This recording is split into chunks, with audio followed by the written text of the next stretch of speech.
Trade and Industrialization Cabinet Secretary Maina has affirmed the government's commitment to revive the Tana Delta Irrigation project in Gamba area of Tana River County. Once complete, the project will benefit over 35,000 residents. The CSO said that the project is in line with the government's goal of attaining food security, challenged private investors to join the cause. According to TARDA Managing Director Liban, Roba, Duba, approximately 1.6 billion shillings is needed to revive the 76,000-acre Tana Delta Irrigation project.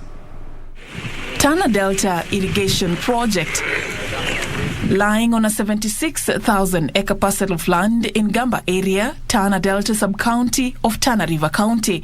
It has been several years since the project collapsed, halting agricultural activities and dairy farming. The government's plan to revive the multi-billion project presents a glimmer of hope. Trade and Industry Cabinet Secretary Maina, Principal Secretary Belio Kepsang, and other top ministry officials toured the project being managed by the Tana and Athi Rivers Development Authority to oversee the work being done there.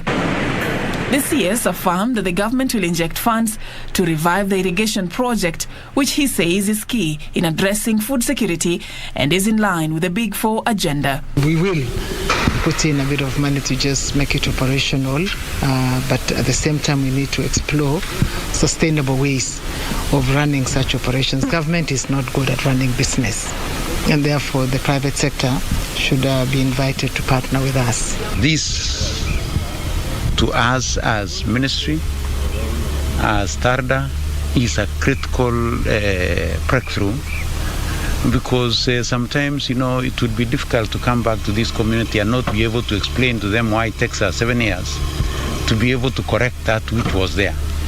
It is not that we are starting it afresh. This was happening at some point in time, and we cannot have any plausible reason why we would not be able to distill this so that we can bring back the community, we can bring back the program, and we can change livelihood.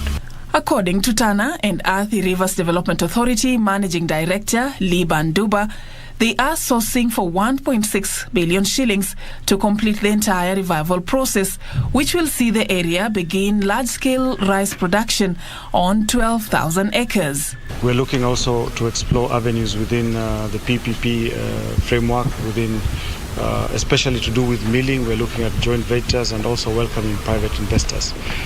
But as you have seen earlier at the intake, that is the first phase, and this thing will be done in phases. The next phase will be opening up of the farms, and the entire project will cost about 1.6 billion.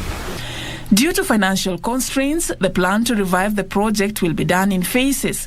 The first phase is already complete, with residents already reaping its benefits. This beginning phase, with the support of the government, we have been able to put in 35 million to develop the intake at the Kitere Bellmouth, and also to desilt the earlier phases of the earlier phases of the channel.